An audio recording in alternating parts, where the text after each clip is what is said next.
سارے میں پھپھوندی لگی روٹیوں کی باس اور اس کے کپڑوں سے پھوٹتی تیز خوشبو پھیلی تھی۔ عطر کی مہک اور پھپھوندی کی بو کے اختلاط سے عجب طرح کی مشک نے جنم لیا تھا۔ اس کی آنکھوں کے گوشوں سے پانی کی پتلی لکیریں کن پٹیوں کی جانب پھسل رہی تھیں۔ کیا تو کبھی نہ ملے گا؟ کبھی بھی نہیں۔ میری کسی غلطی نے تجھے ناراض کر دیا ہے؟ میں کیسے تجھے مناؤں؟ یہ کیسی دیوار بیچ ہے کہ تجھ تک پہنچنا مشکل ہو گیا ہے؟ کیا تو نے مجھے ہمیشہ کے لیے چھوڑ دیا ہے؟ تو کبھی نہ ملے گا۔ میں کتنے اچھے کپڑے پہنوں، کتنی خوشبوئیں چھڑکوں کہ میرا عیب چھپ جائے؟ کیا میں کبھی تیرے سامنے نہ آ سکوں گی، تجھ سے مل نہ پاؤں گی؟ کیا تو کبھی نہیں ملے گا؟ کبھی نہیں۔ اس کے دل کو کوئی مٹھی میں لے کر مسل رہا تھا۔ کسے یاد کرتی ہے ایشو؟ اماں جانے کب سے دروازے میں کھڑی تھی، گربا پا چل کر اندر آئیں تو اسے خبر ہی نہ ہو سکی۔ کس سے باتیں کرتی ہے؟ ان کے لبے لہجے میں کوئی ایسی بات تھی جس نے عائشہ کو چونکا دیا۔ شاید وہ اس کی بڑبڑاہٹ سن چکی تھی۔ اتنا تیز مشک کس شے کا ہے؟ سانس الٹ رہا ہے۔ اماں نے ناک سکوڑ کر فضا میں رچی تیز باس کو سونگا۔ یہ تو نے لگایا ہے؟ یہ تو ابے کا عطر نہیں ہے؟ اس نے سر کو اسبات میں جنبش دی۔ یہ عطر کی شیشی بڑی پیٹی میں پڑی رہتی تھی۔ ابا جمعے کی نماز پڑھنے جاتے تو عطر ضرور لگاتے تھے۔ تو نے نہا لیا اس سے؟ ساری شیشی خالی کر دی ہے کیا؟ تیرا دماغ تو ٹھکانے ہے کڑیے۔ اچانک اماں خاموش ہو گئیں۔ انہیں شدید دھچکا لگا تھا۔ عائشہ نے ان نئے جوڑوں میں سے ایک پہن رکھا تھا جو انہوں نے اس کے جہیز میں رکھنے کے لیے سلوائے تھے۔ تو نے داج کا سوٹ پہن لیا؟ کس واسطے؟ اتنی گرمی میں کیوں پہنا تو نے ریشمی جوڑا؟ وہ اس سوال کا کوئی جواب نہ دے سکی، بس خالی خالی نظروں سے انہیں دیکھتی رہی۔ داج کا جوڑا بیاہ سے پہلے پہننا برا شگن ہوتا ہے۔ کسے دکھانا تھا تو نے؟ بولتی بھی نہیں۔ کیوں اتنی خوشبو چھڑک کر نواں جوڑا پہن کر ووٹی بن بیٹھی ہے؟ یہ چلن بی بی دھیوں کے نہیں ہوتے۔ بھلے وقتوں میں خوشبو والے صابن سے منہ نہیں دھوتی تھی کنواری کڑیاں، برا سمجھا جاتا تھا۔ ہار سنگھار نہیں کرتی تھی، بڑے شرموں والے زمانے تھے۔ چندریے مجھے دکھ نہ دینا کوئی، مجھ سے برداشت نہیں ہوگا۔ ان کے لہجے میں نرمی مگر آنکھوں میں وسوسے کل بلا رہی تھے۔ باہر سے کنیز بھاگی ہوئی آئی، اس کا سانس چڑھا ہوا تھا۔ اماں بات کر کے آ گیا ابا، اجی آ رہا ہے اگلے اتوار کو۔ وہ بہت پرجوش لگ رہی تھی۔ عائشہ کو یوں لگا جیسے اس کے سینے میں دل کے مقام پر خنجر کا گاڑ دیا گیا ہو۔ دروازے کے ادھ کھلے کواڑوں سے اندر آتی روشنی آگ کی لاٹ بن کر فرش کو چاٹتی ہوئی اس کی طرف بڑھ رہی تھی۔ پھپھوندی لگی باسی روٹیوں کی بدبو عطر کی تیز مہک کو پچھاڑ کر سارے کمرے میں چکرانے لگی تھی۔ باہر صحن میں اماں رنگین پاپوں والے پیڑے پر بیٹھی بگوں سے کہہ رہی تھیں، کالج کی ہوا لگ گئی ہے، پہلے ورگی نہیں رہی۔ یہ تو جیسے کوئی اور ہے، کوئی دوسری کوئی کالج کی کڑی۔ نماز میں بھی کوتاہی کرن لگی ہے۔ پہلے بانگ کی آواز کان میں پڑتے ہی وضو کرن بیٹھ جاتی تھی، اب بانگ ہوتی رہے لک توڑ کے پڑی رہتی ہے، ہلتی ہی نہیں۔ ربا خیر سونیا، ربا خیر، میرے مولا خیر۔ سامعین کرام، آپ سن رہی ہیں ایک دلچسپ اردو کہانی جس کا نام ہے رقص جنوں۔ یہ اس سلسلے کی قسط نمبر 11 ہے۔ مجھے امید ہے آپ کو میری یہ کاوش پسند آ رہی ہوگی۔ آپ نے اگر ابھی تک میرا چینل مائی وائس سبسکرائب نہیں کیا تو ابھی میرے چینل کو سبسکرائب کر کے بیل نوٹیفیکیشن آن کر لیجئے تاکہ آنے والی ہر نئی کہانی کی اطلاع بر وقت آپ تک پہنچ سکے۔ شادی کی مووی تیار ہو گئی ہے، کل صبح مووی اور تصاویر ڈیڈی کو بھجوا دوں گا۔ وہ گھر کے سامنے سڑک پر چہل قدمی کر رہے تھے جب اونیل نے ہلکی سی مسکراہٹ کے ساتھ بتایا تھا۔ ایک کال کلیچی اسٹریٹ لائٹ کے گرد جمع ہونے والے پروانوں پر جھپٹ رہی تھی۔ جب وہ لائٹ کے قریب جاتی تو اس کے سیاہ پروں کے باعث سڑک پر کالے دھبے بکھر جاتے اور اونیل کا چہرہ چھپ جاتا۔ جاسیہ کے دل میں یہ خواہش ابھری کہ کال کلیچی اپنے پروں کو لائٹ کے گرد لپیٹ دے اور وہ اونیل کا چہرہ نہ دیکھ پائے۔ وہ نہیں جاننا چاہتی تھی کہ فریب دیتے ہوئے کسی شخص کا چہرہ کتنا مکروہ نظر آتا ہے۔ اس نے زندگی میں بہت سے جھوٹ بولے تھے اور ایک بار بھی اسے اندازہ نہیں ہوا تھا کہ وہ جھوٹ اس کے چہرے پر کس رنگ کی استر کاری کرتے تھے۔ تمہارے لیے ایک سرپرائز ہے، ذرا دل پر ہاتھ رکھ کر سنو۔ ڈیلیوری کے موقع پر پتہ ہے میں تمہیں کیا گفٹ دینے والا ہوں؟ یقیناً تمہیں نہیں معلوم، تمہاری اپنی گاڑی کی چابی۔ اس نے لہجے میں ڈرامائی تاثر پیدا کیا۔ خاموش کیوں ہو؟ تمہیں خوشی نہیں ہوئی؟ کوئی سیکنڈ ہینڈ گاڑی نہیں دے رہا تمہیں، بالکل نیو برانڈ چمچماتی کار ہوگی۔ کم آن یار، تمہیں کوئی خوشی نہیں ہوئی؟ تم اتنی پریشان کیوں ہو؟ یہ مسائل ہمیشہ نہیں رہیں گے، بس تھوڑے عرصے بعد ہم واپس اپنے گھر چلے جائیں گے، سب ٹھیک ہو جائے گا۔ اس نے پروانوں پر جھپٹتی ہوئی کال کلیچی کو دیکھتے ہوئے فقط اتنا کہا تھا۔ میں اندر جانا چاہتی ہوں۔ وہ کندھے اچکاتے ہوئے اس کے پیچھے چل پڑا تھا۔ کمرے میں پہنچ کر وہ کاؤچ پر بیٹھ گیا۔ اونیل صوفے پر گرتے ہوئے بولا، کافی کا موڈ ہو رہا ہے۔ تم عیسائی ہو؟ وہ ایک لمحے کے لیے چونکا، جیسے اس کے جملے کا مفہوم سمجھ میں نہ آیا ہو۔ پھر ایک طویل سانس بھری۔ تو یہ بات ہے۔ ہاں، میں اب تک کرسچن ہوں، ہمیشہ سے تھا اور ہمیشہ رہوں گا۔ کیوں؟ تم نے میرے ساتھ ایسا کیوں کیا؟ میں نے تمہارے ساتھ کچھ غلط نہیں کیا، میں نے تم سے محبت کی ہے اور بس۔ تم نے کہا تھا تم اپنا مذہب چھوڑ چکے ہو۔ میں کیوں چھوڑ دیتا؟ میں اپنے مذہب سے مطمئن ہوں۔ مجھے اس مذہب کے علاوہ دنیا کے کسی مذہب پر اعتماد نہیں، تو میں کیوں چھوڑتا؟ تو تم نے مجھ سے جھوٹ کیوں بولا؟ تمہارے لیے ان باتوں کی کیا اہمیت ہے؟ تمہیں کسی مذہب سے کیا لینا دینا؟ تم تو کسی بھی مذہب سے تعلق نہیں رکھتی۔ تم نہ تو مسلمان ہو، نہ عیسائی ہو، نہ یہودی۔ تم تو کسی بھی حوالے سے خدا پر یقین نہیں رکھتی۔ تمہیں تو کبھی ان باتوں کی پرواہ ہی نہیں رہی۔ اسے لگا اونیل نے اسے گالی دی ہو۔ اس کے الفاظ تازیانے بن کر لگ رہے تھے۔ اس بات سے کیا فرق پڑتا ہے کہ تم کسی مسلم کی بیوی رہو یا کرسچن کی، جب تمہاری نظر میں اس بات کی اہمیت ہی نہیں ہے؟ فرق پڑتا ہے۔ میں مسلمان ہوں۔ ایک مسلم عورت عیسائی مرد کی بیوی نہیں ہو سکتی۔ ہمارا تعلق جائز نہیں ہے۔ میری سمجھ میں نہیں آتا تم اس چیز کو ایشو کیوں بنا رہی ہو۔ تم سے شروع کی چند ملاقاتوں میں نے یہ محسوس کر لیا تھا کہ تم مذہب کو کوئی اہمیت نہیں دیتی اور پابندی سے دور بھاگتی ہو۔ میں نے تب اسی لیے مسلم ہونے والی بات مان لی تاکہ تم پریشان نہ ہو۔ میرا خیال تھا وقت کے ساتھ ساتھ تم ایڈجسٹ کر جاؤ گی۔ دیکھو، کرسچینٹی کے علاوہ کوئی مذہب سچا نہیں۔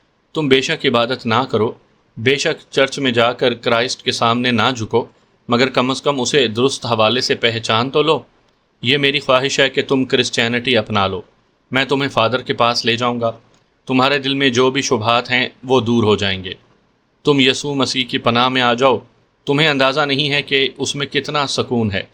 میں چاہتا ہوں خداوند کی نظر میں ہمارا تعلق جائز ہو جائے۔ میں مسلمان ہوں، اس کے علاوہ میں کچھ نہیں جانتی۔ میں کرسچینٹی کی سچائی کے ثبوت میں 1000 دلائل دے سکتا ہوں۔ اس نے گردن جھکا لی تھی۔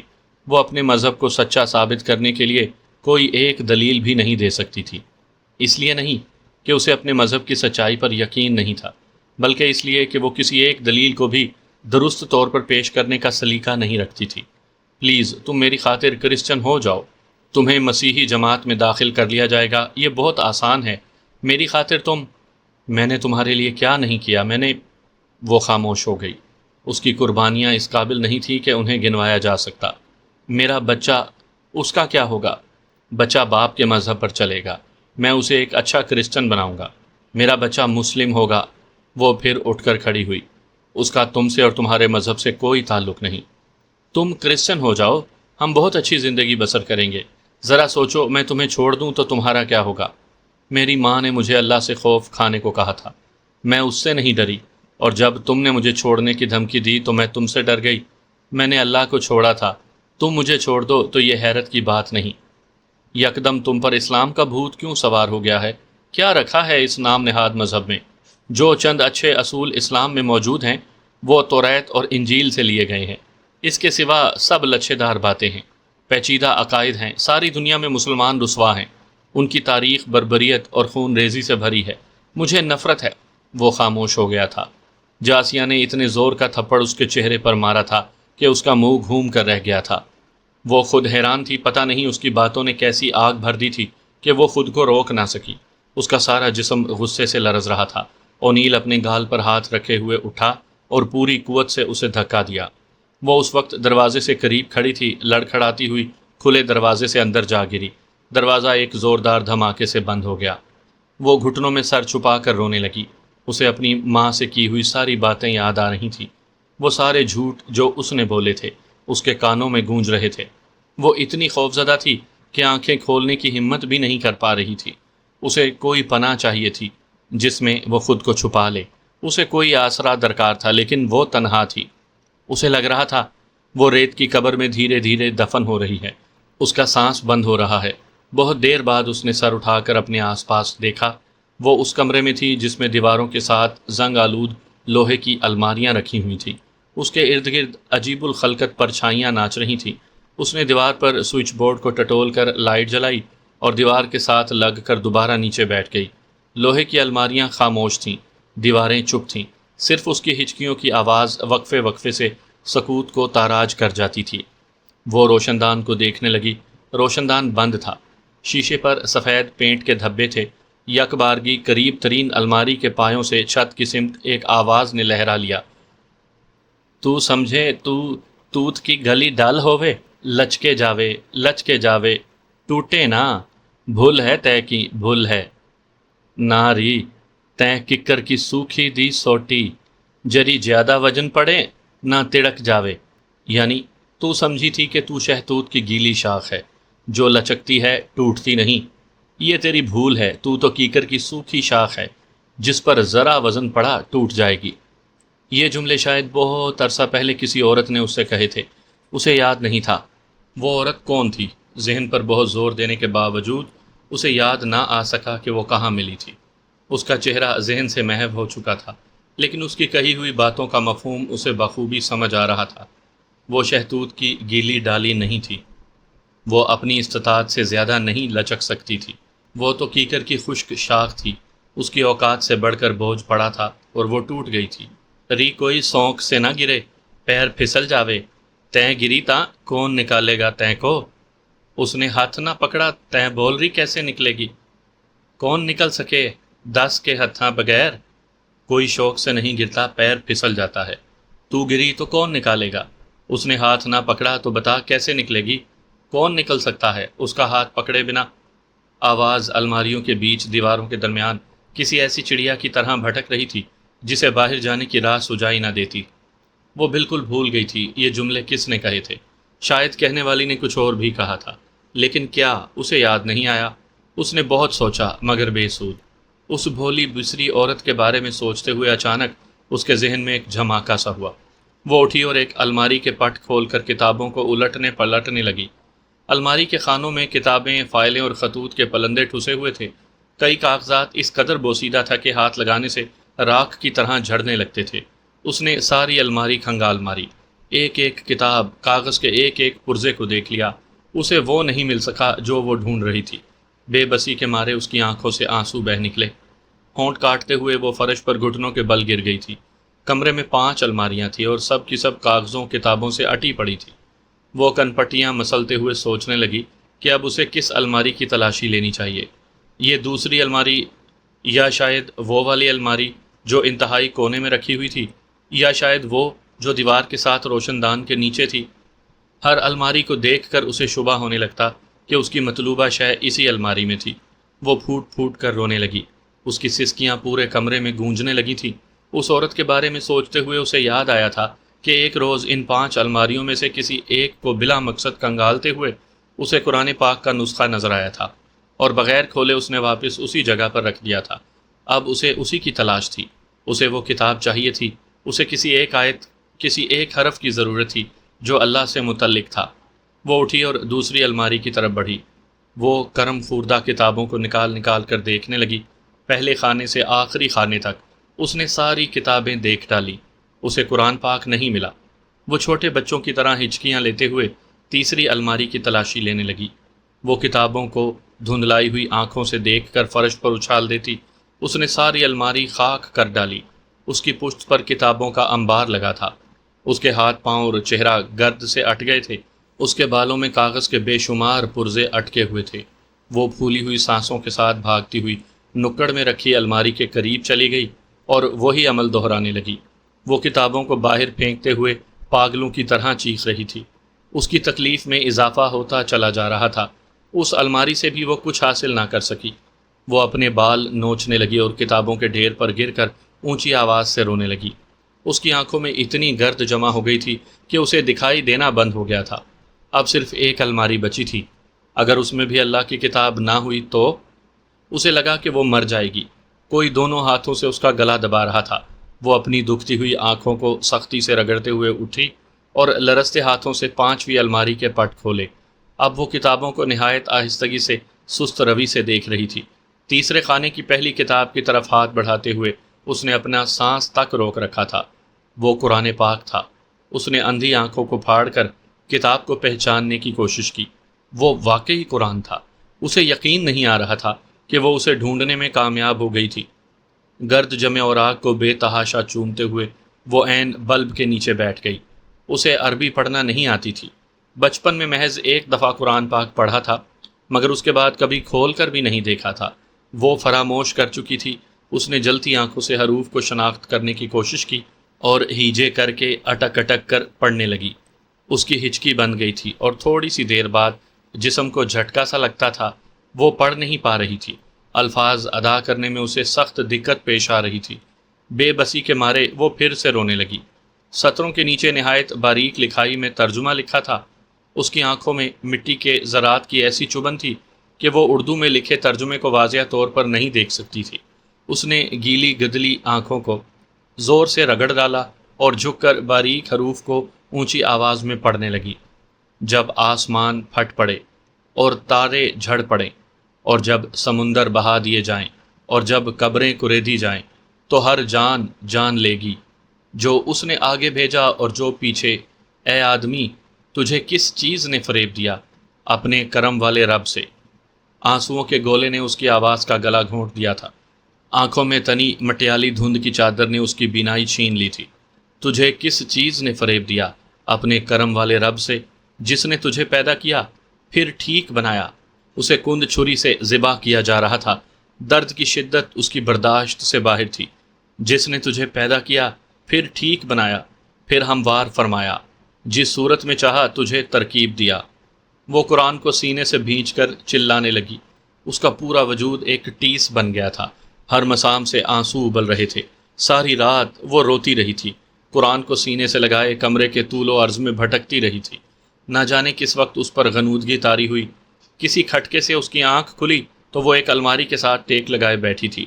قرآن اب بھی اس کے بازوؤں میں موجود تھا۔ دروازے کا ہینڈل گھومتے دیکھ کر وہ جلدی سے اٹھی، قرآن کو الماری میں چھپا دیا اور پھر سے نیچے بیٹھ گئی۔ اونیل آہستگی سے چلتا ہوا اندر آیا تھا۔ اس کے ہاتھ میں ٹرے تھی۔ ٹرے اس کے قریب زمین پر رکھ کر وہ خود بھی پاس بیٹھ گیا۔ آئی ایم سوری، میں ساری رات سو نہیں سکا۔ مجھے تمہیں پریشان نہیں کرنا چاہیے تھا۔ تم بھول جاؤ ساری بات کو۔ میں تمہیں مذہب بدلنے کے لیے مجبور نہیں کروں گا۔ ہم اپنے اپنے مذہب پر قائم رہتے ہوئے بھی تو زندگی گزار سکتے ہیں۔ تم ٹینشن مت لو۔ مجھے اس طرح نہیں کہنا چاہیے تھا۔ میں اپنے الفاظ پر شرمندہ ہوں۔ تم کھانا کھا لو پلیز۔ رات سے بھوکی ہو۔ ان دنوں تمہیں بہت احتیاط کرنی چاہیے۔ میں بھی پوری کوشش کروں گا کہ تمہیں دکھ نہ دوں۔ بچے کی زندگی اور صحت کے لیے تمہارا خوش رہنا ضروری ہے۔ اب ہم اس موضوع پر کوئی بحث نہیں کریں گے۔ پلیز کھانا کھا لو۔ وہ منت آمیز لہجے میں بول رہا تھا۔ جاسیہ کا جھکا ہوا سر نہیں اٹھا۔ اس نے ایک نظر بھی اونیل کی طرف نہیں دیکھا تھا۔ میں سوری کہہ رہا ہوں۔ آئندہ میں محتاط رہوں گا۔ تم بھی اپنے رویے میں تھوڑی لچک پیدا کرو۔ مجھے تم سے محبت ہے۔ آئی سویئر، مجھے تم سے محبت ہے۔ اونیل نے اس کا ہاتھ پکڑ کر اپنے رخسار پر رکھنے کی کوشش کی۔ وہ لمس کسی جل تھلیے کا لمس تھا، نم، رستا ہوا، کراہت انگیز۔ اس نے جھرجھری لے کر اپنا ہاتھ چھڑا لیا۔ اونیل کا چہرہ نظروں میں آتے ہی اس کی آنکھیں دہشت سے پھیل گئی تھیں۔ غلیظ پھوڑوں سے بھرا ہوا مکروہ چہرہ، پیپ سے لتھڑے زخم۔ وہ گھسٹ کر پرے ہو گئی۔ ایسا ہی چہرہ وہ پہلے بھی دیکھ چکی تھی۔ وہ مجزوم بھکارن اسے یاد آ گئی تھی، اور یہ بھی یاد آ گیا تھا کہ وہ کیا کہہ رہی تھی۔ وہ اسے کوڑی کہہ رہی تھی۔ کوڑی، اے کوڑی، اے کوڑیے۔ ایک وحشت بھرا کہا زہریلے بھیڑ کی مانند اس کے کان میں بھن بھنایا۔ بے اختیار اس کی نگاہ اپنے ہاتھوں کی جانب گئی تھی۔ وہی ادھڑی ہوئی جلد والے چیرے، پھٹے ہاتھ، گلابی گڑوں سے پر کلائیاں، لیس دار مواد سے بھرے ہوئے آبلے۔ وہ اپنے ہاتھوں پر آنکھیں گاڑے پاگلوں کی طرح چیخنے لگی۔ تیں کوڑیے، تیرے من کے بھیتر ماں کوڑ ہے۔ ہوا میں زہریلی سرگوشیاں سرسرا رہی تھیں۔ واہ جو سونی چمڑی ماں لکائے پھریں کوڑ، ان سے تیں گھن کیوں نہ کھاوے۔ وہ جو سونی چمڑی میں کوڑ چھپائے پھرتے ہیں، تو ان سے گھن کیوں نہیں کھاتی۔ اس سے کچھ فاصلے پر ایک کوڑی اپنے غلیظ ہاتھ اس کی طرف بڑھا رہا تھا۔ ویس کو سب دکھے، واہ سب کے بھید جانے، بھیتر کی باتاں جانے۔ واہ تیں سے گھن کھا گیا، تا بول رہی کیا کرے گی تیں، کدھر جاوے گی، بول رہی تیں کیا کرے گی، بول رہی۔ یعنی وہ سب دیکھتا ہے، وہ سب کے بھید جانتا ہے، اندر کی باتیں تک جانتا ہے۔ وہ تجھ سے گھن کھا گیا تو بتا تو کیا کرے گی۔ اس ایک آواز کے سوا اسے کچھ سنائی نہیں دیتا تھا۔